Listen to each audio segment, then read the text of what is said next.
ജീവിതത്തെ പൂർണ്ണമായും മാറ്റിയെടുക്കാൻ കഴിവുള്ള ഒരു ശീലത്തെക്കുറിച്ചാണ് ഇന്ന് നമ്മൾ പറയുന്നത്.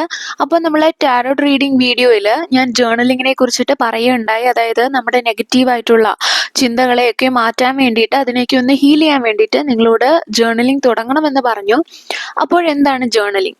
നമ്മുടെ മനസ്സിലുള്ള ചിന്തകളും വികാരങ്ങളും അനുഭവങ്ങളും ഒക്കെ ഒരു പേപ്പറിലോ അല്ലെങ്കിൽ ബുക്കിലോ ഒക്കെ പകർത്തുന്നതിനെയാണ് ജേർണലിംഗ് എന്ന് പറയുന്നത്.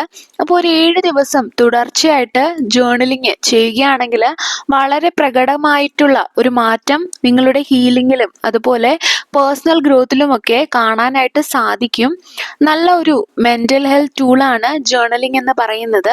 പല സമയങ്ങളിലും നമുക്ക് ഉണ്ടാകുന്ന നെഗറ്റീവായിട്ടുള്ള ചിന്തകൾ നമുക്ക് മറ്റുള്ളവരോട് ഷെയർ ചെയ്യാൻ പലപ്പോഴും കഴിയാറില്ല. കാരണം അവർ ജഡ്ജ് ചെയ്യുമോ എന്നുള്ള ഒരു ഭയം, അല്ലെങ്കിൽ അവർ നമ്മളെ ഈ ഒരു കാരണം വിലയിരുത്തുമോ എന്നുള്ള ഒരു ചിന്ത.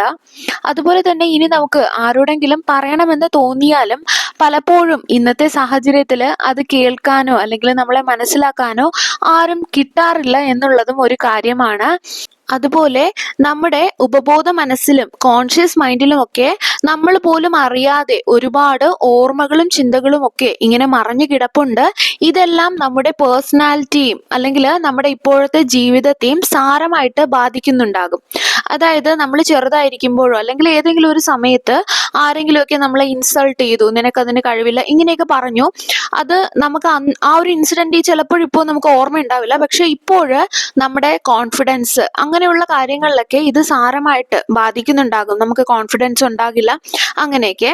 അതുപോലെ തന്നെ കോൺഫിഡൻ്റ് ആയിട്ട് തന്നെ ആരുടെയും ജഡ്ജ്മെന്റ് ഭയക്കാതെ നമുക്ക് ചെയ്യാൻ പറ്റിയ ഒന്നാണ് ഈ ഒരു ജേർണലിംഗ് എന്ന് പറയുന്നത്. നമ്മുടെ ജീവിതത്തിൽ വളരെ പ്രധാനപ്പെട്ട ചില ബന്ധങ്ങൾ ഉണ്ടാകാം. ചിലപ്പോഴൊക്കെ അവർ നമ്മളെ ഹേർട്ട് ചെയ്യും. അതുപോലെ നമുക്ക് അവരോട് ദേഷ്യം തോന്നുന്ന ചില കാര്യങ്ങൾ അവർ ചെയ്യും. ഈ സമയത്ത് അവരോട് ഈ കാര്യങ്ങളൊക്കെ പറയുക എന്നത് വളരെ ബുദ്ധിമുട്ടുള്ള ഒരു കാര്യമാണ്.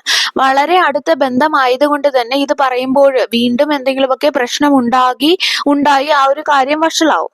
അത് ഒട്ടും പറ്റാത്ത ഒരു കാര്യം കൂടെയാണ്. ആ ഒരു സമയത്ത് നമുക്ക് ഈ ഒരു ടെക്നിക്ക് യൂസ് ചെയ്യാം. അതുപോലെ തന്നെ നമ്മുടെ മനസ്സിൽ ഒരുപാടായിട്ട് നെഗറ്റീവായിട്ടുള്ള തോട്ട്സ് ഇങ്ങനെ വരുമ്പോൾ നമുക്ക് ഈ ഒരു ടെക്നിക്ക് യൂസ് ചെയ്യാം. നിങ്ങളുടെ ഇമോഷൻസിനെ, നിങ്ങളുടെ എക്സ്പീരിയൻസസിനെ മനസ്സിലാക്കാനും നിങ്ങളിൽ ഒരു പേഴ്സണൽ ഗ്രോത്ത് ഉണ്ടാക്കാനും സഹായിക്കുന്ന ഒന്നാണ് ഈ ഒരു ജേർണലിംഗ്.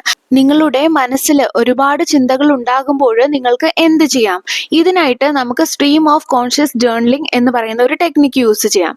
അപ്പോൾ ഇത് വളരെയധികം നല്ലതാണ്. അതായത് നമുക്ക് എന്ത് ചിന്തയാണോ വരുന്നത് അതിൽ ഒന്നും തന്നെ എഡിറ്റ് ചെയ്യാതോ അല്ലെങ്കിൽ ഫിൽട്ടർ ഇടാതെയോ, അതായത് ഒന്നും കൂട്ടാതെയോ കുറയ്ക്കാതെയോ നിങ്ങൾക്ക് വരുന്ന ആ ചിന്തകൾ എന്താണെന്നോ അത് അതേ രീതിയിൽ എഴുതുക. ഇത് നിങ്ങളുടെ മനസ്സ് ക്ലിയർ ആക്കാനും വളരെയധികം സഹായിക്കുന്ന ഒന്നാണ്. അതുപോലെ തന്നെ നിങ്ങളുടെ വികാരങ്ങളെ പ്രോസസ്സ് ചെയ്ത് നിങ്ങളുടെ ചിന്താരീതികളെ കുറിച്ച് ആഴത്തിൽ മനസ്സിലാക്കാനായിട്ട് ഇത് സഹായിക്കും.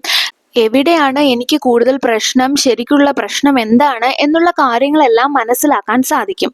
നിങ്ങളെ കൂടുതൽ മനസ്സിലാക്കാനായിട്ട് ഇത് സാധിക്കും.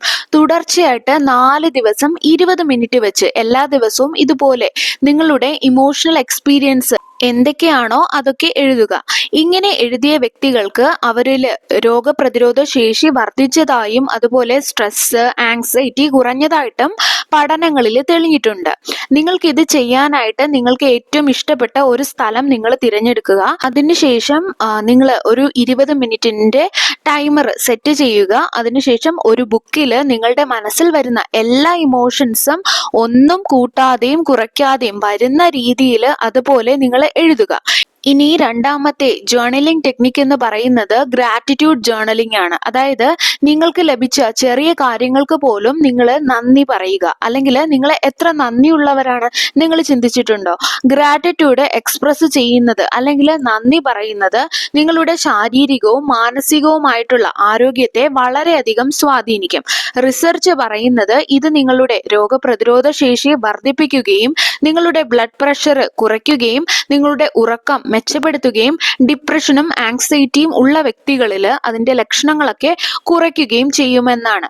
അതുപോലെ തന്നെ ഇത് മറ്റുള്ളവരോട് നമ്മൾ ഗ്രാറ്റിറ്റ്യൂഡ് അറിയിക്കുമ്പോൾ അവരുമായിട്ട് ആഴത്തിലുള്ള സാമൂഹിക ബന്ധങ്ങൾ വളർത്തിയെടുക്കാനായിട്ട് നമുക്ക് സാധിക്കും. ഗ്രാറ്റിറ്റ്യൂഡ് ജേർണലിംഗ് ചെയ്യുന്നത് വഴി നിങ്ങളെ സന്തോഷിപ്പിക്കുക മാത്രമല്ല ഇവിടെ ചെയ്യുന്നത്, നിങ്ങളുടെ ജീവിതത്തിൽ ഒരു പോസിറ്റിവിറ്റിയും അബണ്ടൻസിനെയും ആകർഷിക്കാനും സാധിക്കും. അതായത് നിലവിലുള്ള നല്ല കാര്യങ്ങളെ ഫോക്കസ് ചെയ്യുന്നതിലൂടെ എല്ലാ ദിവസവും നിങ്ങൾക്ക് ലഭിച്ച നല്ല കാര്യങ്ങളെക്കുറിച്ച് അത് ഒരു ചെറിയ കാര്യമാണെങ്കിൽ പോലും അത് എഴുതുക. നന്ദി പറഞ്ഞുകൊണ്ട് എഴുതുക. നിങ്ങളിൽ ഉണ്ടാകുന്ന മാറ്റം നിങ്ങൾക്ക് അറിയാൻ സാധിക്കുന്നതാണ്. മൂന്നാമത്തേതെന്ന് പറയുന്നത് ഫ്യൂച്ചർ സെൽഫ് ജേർണലിംഗ്. അതായത് ഭാവിയിൽ നിങ്ങൾ എങ്ങനെയായിരിക്കും എന്ന് നിങ്ങൾ ഇമാജിൻ ചെയ്യാറുണ്ടോ? ഞാൻ പറഞ്ഞിരുന്നു അഫോർമേഷൻസ് നിങ്ങൾ എഴുതണമെന്ന്, പോസിറ്റീവായിട്ടുള്ള അഫോർമേഷൻസ് നിങ്ങൾ എഴുതണമെന്ന്. അതായത് നമുക്കുണ്ടാകുന്ന ആ ഒരു നെഗറ്റീവ് ചിന്തകളെ, നമ്മളെ മൈൻഡ് വിശ്വസിച്ച് വെച്ചിരിക്കുന്ന ആ ഒരു നെഗറ്റീവ് ചിന്തകളെ നമ്മുടെ മൈൻഡ് അതിനെ എപ്പോഴാണോ പോസിറ്റീവായിട്ട് ചിന്തിക്കാൻ തുടങ്ങുന്നത് അതുവരെയും അഫോർമേഷൻസ് പറയണമെന്ന് പറഞ്ഞു. അതുപോലെ തന്നെ വിഷ്വലൈസേഷന്റെ കാര്യവും പറഞ്ഞിരുന്നു.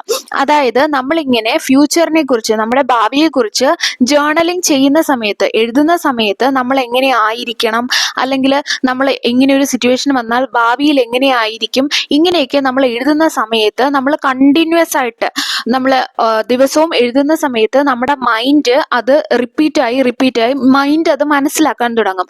അതായത് നെഗറ്റീവ് ചിന്തകളെ മാറ്റിയിട്ട് മൈൻഡ് പോസിറ്റീവായിട്ടുള്ള കാര്യങ്ങൾ മാത്രം ചിന്തിക്കാൻ തുടങ്ങും.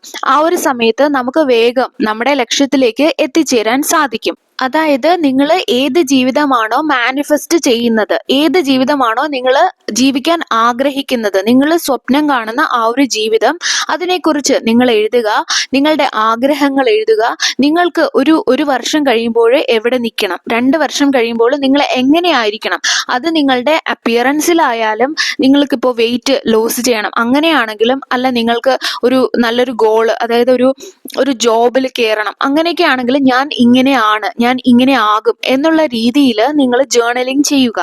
അല്ല ഇനി എന്തെങ്കിലും പുതിയൊരു ഹാബിറ്റ് നിങ്ങളുടെ ലൈഫിൽ കൊണ്ടുവരണം എന്നുണ്ടെങ്കിൽ അത് നിങ്ങൾ എഴുതുക. അതിനുവേണ്ടി അപ്പോൾ നിങ്ങൾ അങ്ങനെ ചെയ്യുമ്പോൾ നിങ്ങളുടെ മനസ്സ് അതുമായിട്ട് സ്റ്റിക്ക് ആവുകയും നിങ്ങൾക്ക് അത് ചെയ്യാനുള്ള ഒരു മോട്ടിവേഷൻ കിട്ടുകയും ചെയ്യും.